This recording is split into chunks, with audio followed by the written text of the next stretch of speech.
That's what I'm trying to say. So I'm saying it doesn't matter about the action. It doesn't. It matters about the beliefs. Yeah. So I'm saying that in terms of because you became a Christian, right? Yeah. You're a Muslim before, right? Yeah. And you said that Christianity to be superior to Islam, right? Nice. I'll put it on to film. Yeah, okay. Can I just film it? Do you want to film it? Okay, that's fine. Just him. You be out of the shot. Yeah, I guess just wait. Just wait. Yeah. Okay. So that's what I'm trying to say. So, what makes Christianity superior theologically to Islam? Yeah, that's what I'm saying. So for me, what makes Christianity superior is is Jesus Christ. The Jesus in the Bible versus the Jesus in the Quran. Yes. And comparing him to Muhammad, I believe that Jesus Christ to be a greater. Sorry. Do you believe?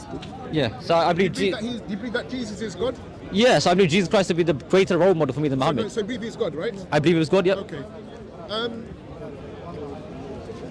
So you believe Jesus is God? All right. Yeah. Did Jesus say that he was God? Yeah, he said he was God. Where did he say that he was God? Well, many places in the Bible. Like, okay, so in your mind, what to you is the clearest expression that he said he was God? I don't do. So first of all, like obviously by showing me where it says Jesus was God, that's like an exact word fallacy. And what's that? Exact word fallacy. So like you want to exact word. So can I stop you there? Yeah. In terms of a prophet, I believe that prophets will have three things in terms of their speech, or how they communicate the message. Yeah. The first is that every prophet is the most knowledgeable about God. Yeah. The second, every prophet is the most sincere to the people concerning God. Okay. Trying to get the people into a relationship with God and so on and so forth. Yeah. Do you believe Muhammad did that? Sorry. Showing the way to paradise, showing the way away from hell and so on and so forth. Okay. Right. Thirdly, every prophet will be the most eloquent in expressing the true belief about God. Do you agree with these things? Okay, so I want to say. Sorry. Do you agree with these things? Yeah, things? but you kind of cut me off. So I was kind of saying like how within. No. Sorry. Do you agree with these three things? I do agree with these things. Okay, so in other words, you're saying that. I was saying. I didn't. I kind of missed my point. No, wait. Yeah. So you're saying Jesus was the most knowledgeable concerning God, right, the most sincere concerning God, and the most eloquent concerning God. Of course, because he was. I want to explain that kind of. Wait. No, I'm making a point. I'm making a point. Do you see that you're kind of hijacking the point, issue? Yeah. I'm saying this. Yeah. If Jesus was the most knowledgeable concerning God, and the most sincere concerning God, and the most eloquent concerning God, right? You cannot say that he didn't express clearly that he was God. Okay, that's why you didn't let me come to my point. So as I said, like, so I said within like the Jewish tradition as well, as scholar Brown Peter said, Jesus expressed his divinity in different ways. In the Jewish tradition, they so Jesus probably would not have said like, I am God, worship me. That's Why? like. Why? Because in the Jewish tradition, they would have expressed themselves differently. Why? So Jesus, because it's in the Jewish tradition. So Jesus, because Jesus, he came first for the Jewish people. Okay, do you hear my question? He came for the Jewish people. Did you hear my question? And the Jewish people read the Old Testament. Did you hear my they read the question? Tanakh. Did you hear my I question? had your question, sir. I'm going to explain now. What's So yes, I'll explain first, then I'll get to you. So yeah, so they read the Tanakh, and in the Tanakh, the way how God was expressed as Yahweh, the titles he was using, Jesus Christ himself expressed these words. For example, in the book of Isaiah, Yahweh quotes. He says, "I am the first and I am the last." In the New Testament, I get all that. Jesus said he's the first and he's the last. And I hear all that. You know what I mean? One thing is this: if you are required to show me the way to paradise, right? Yeah. And there's two ways you can do it. You can do it in a way which is clear, or the way which is ambiguous. Okay. Right? So imagine now, what comes out of your mouth determines whether I'm going to believe you or not. Okay. I know a person who likes clarity, Exactly. right? Yeah. So imagine now, for example, there are many people say, I'm a doctor. The way to hospital is this way. That guy says, I'm a doctor. The way to hospital is that way. And I haven't got time to mess about. Okay. So if you come with clear language that you're a doctor, and that the way to hospital is that way, is that better? Or is it, no, wait. Is that better? Or is it better to use ambiguous language? So that first of all, again, we're in the 21st century. The way how we express words is different in the first century. Really? Have you If you evidence for that? Brown Peter. Sorry. So is Jewish scholars, even scholars, they agree that wait. You're cut. I mean, I've been quiet. I'm going to speak now because you've been interrupting me. Because let me just speak because I'll let you. So yeah, as I said before, like he came for the Jewish people. The Jewish people knew how Yahweh would express himself.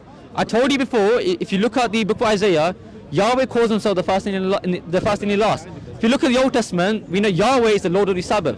Jesus Christ himself expresses these titles. He did not say, I am God, because this is a 21st century language. He expressed himself, 21st century language. So in other words, So he expressed himself as God in the first century, how the Jewish people knew God would be. Pretty much, yes. Presentism, okay. So you're saying that the... But I wanted to get, I wanted to just one more point. No, because sorry, I didn't let you finish. No, because you asked me a question. I want to respond. No, so I didn't let you finish. Don't come back to my point. Okay, right? what's your point? So the point is this. So you're saying that at the time of the Jews, that clear language wasn't superior language? That was clear at that time to them. Like when Jesus said, before Abraham was I am, they knew he was God. That's what they said him. Sorry. Are you saying that the claim, I am God, I am God, and so wait, the claim, I am God and worship me, that language being clear is not.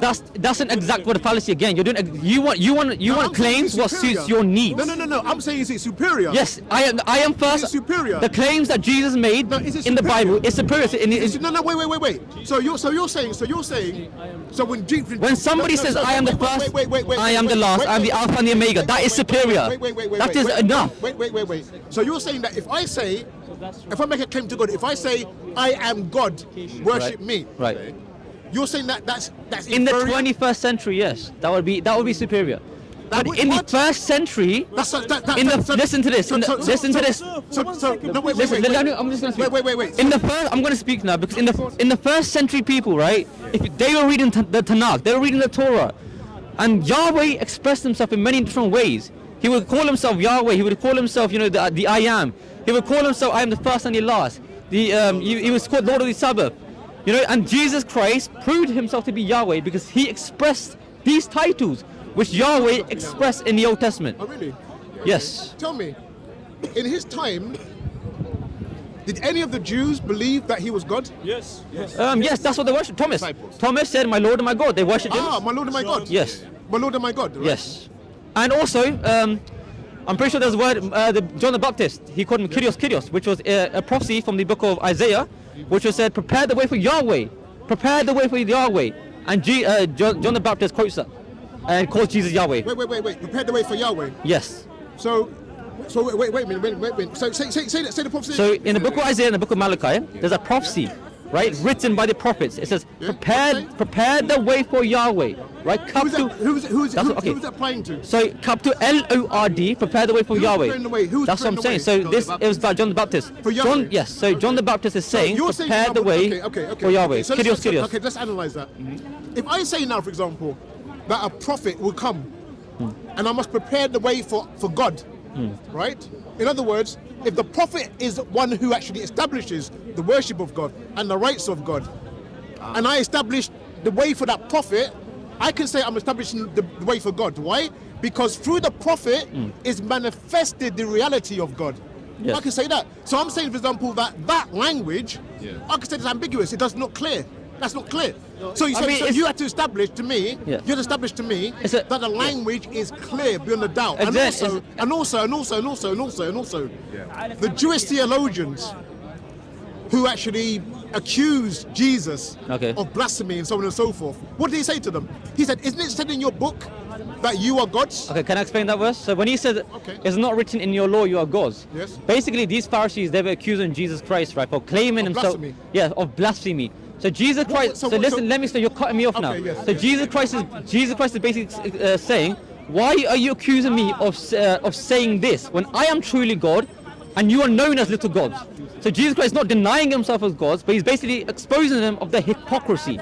These Pharisees were accusing Jesus Christ for claiming to be God or the Son of God. Interesting. They were trying to sentence him. Right. But however, the Pharisees were claiming also to be little gods or claiming to have superior titles over people. So Jesus Christ is basically exposing them of the hypocrisy. That's what it is. Okay. So the blasphemy element.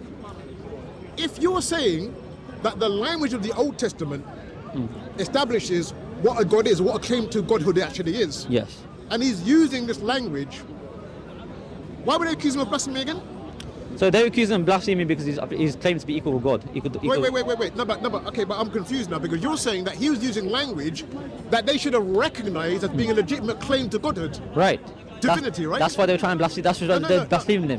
That's why they were stoning him. No, you don't understand my point. That's okay. No, sorry. I don't think you understand my point. No, I get you saying. They were stoning him because he was using these languages, making him equal with God. They understood. Sorry.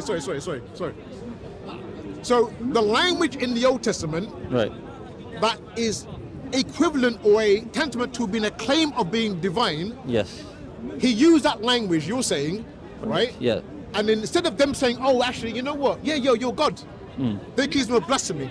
Right. So can I explain why? So the question is this: why didn't they recognize him as being a God? Okay, because some of the people did, like people like Nicodemus. Some of the people did recognize Jesus Christ as being God, like from the Old Testament, the prophecies being fulfilled. But some of the Pharisees, because of their pride and honor, they did not want to recognize Jesus Christ as God because they knew by accepting Jesus Christ as God, by accepting Jesus Christ as the Messiah, their honor would go away, their pride would go away, and their lifestyle that they were living before, it would pretty much go down the drain. And they didn't want that. Because the Bible completely said that these Pharisees, they were seeking the praise of man.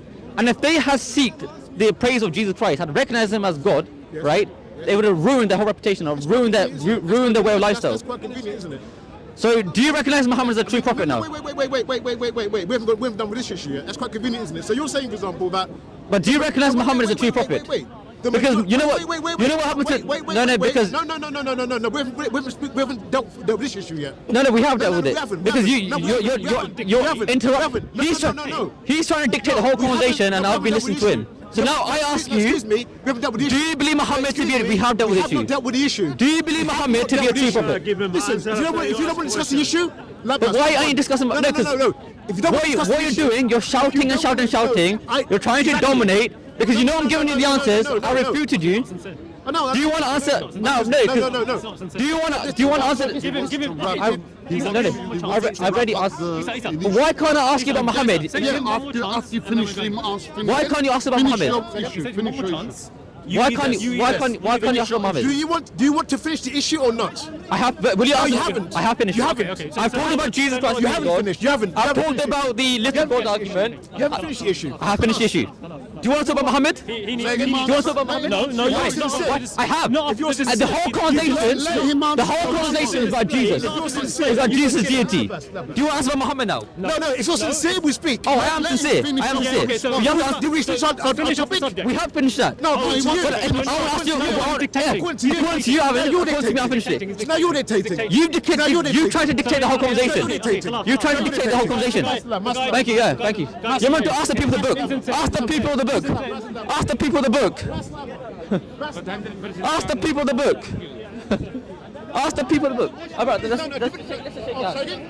No, develop your class, then we speak. So your classes? I want to ask you about Muhammad as well. No, your classes? Sincerity. You're trying to dominate the whole conversation by not letting me speak. What was you saying at the end? Huh? No, basically, I just realized he's part of the Dawah team. That guy, I just realized now he's part. So I just realized that guy there, he's part of the Dawah team, and the Dawah team start all coming and try to dominate the conversation, try to dictate the conversation. But I will stand my ground, and I'm not trying to let them dominate or dictate the questions. I realized the whole conversation he was trying to interrupt. He wasn't trying to let me speak, not because he was sincere, but he was trying to win the argument. I answered my claims many times. He wanted an exact word fallacy about an ambiguous word. I showed him proof that I gave him scholars that the Jewish tradition, they knew Jesus Christ to be God. The way how Jesus Christ expressed himself in the first century, the Jewish people recognized himself as being God. The Pharisees, they didn't want to recognize Jesus Christ as the Messiah or God because they knew that if they did so, it would ruin their pride and honor, because they were waiting for a Messiah who would be a king. And if they recognized Jesus Christ as this lowly, earthly Messiah, or this lowly Messiah who taught about going against your own desires, denying yourself, it would mean the Pharisees would have to lose their reputation, their honor, and their way of living, which is why they didn't want to recognize him as being God. He made a claim about Jesus Christ saying about the Pharisees, about calling them little gods. Well, if you read the whole statement, the Pharisees accused Jesus Christ because Jesus Christ is claiming to be equal with God, right? So Jesus Christ is saying to them about why do you accuse me when you guys are known as little gods? Jesus Christ does not deny himself as being God. He's basically exposing the hypocrisy of the Pharisees. Because Jesus Christ is God, right? And the Pharisees are accusing him and trying to sentence him. The Pharisees are being hypocrites because they are also known and refer themselves to little gods. So that's the claim I was trying to show them. I showed them many claims where Jesus Christ expressed himself as Yahweh in the Old Testament. In the Old Testament, we know Yahweh was called the first and the last. He was called Lord of the Sabbath. He was called Yahweh, Yahweh. Isaiah, Malachi, they make a prophecy saying, prepare the way for Yahweh. Well, John the Baptist is saying, the book of the Gospel is saying, prepare the way for Yahweh, Kyrios, Kyrios, Yahweh. So there were people, prophets, recognizing Jesus Christ as Yahweh. The Dawah team then come along. His tag team come along and they try to dictate the conversation and dominate the conversation. When I want to bring about Muhammad, right, when I want to attack their deen or bring about Muhammad, they run away from it. They don't want to answer. He brought so many questions about Jesus, which I humbly tried to answer, but he did not answer any questions about Muhammad. Why was that? He has to be fair. You can't just go about Jesus and not go about Muhammad. Right. The whole conversation was about the superiority of Muhammad versus Jesus. And he didn't want to answer it, and then they ran away. His Dawah team tried to come along and tried to get him away. Amen. They pulled him away. It's not the Dawah team, you know that? I didn't know that. I didn't know that either. Well, Dawah and everyone, they tried to press him and everything. When they want to press him about Muhammad, he didn't want to answer. Okay, you know what I mean? Typical. Dawah team, man. Cut! Well, that is. Like, Jesus Christ says, I am God. That's a 21st century statement. It is. In the first century, the Jewish people, they recognized Jesus Christ as being God. You gotta change your Dawah script, Dawah man them. And Change he made a statement again about where Jesus Christ is calling the Pharisees little gods. Again, Jesus Christ is exposing them of their hypocrisy. Right. He's saying to these Pharisees, why are you accusing me? Yeah. Why are you why are you trying to stone me when I am truly the Son of God, when I am truly God? Right. When you yourself refer yourselves to little gods. In other ways, you yourself should be punished. That's what he's trying to expose them of their hypocrisy. That's the claim. That's the last. That's it. Well done.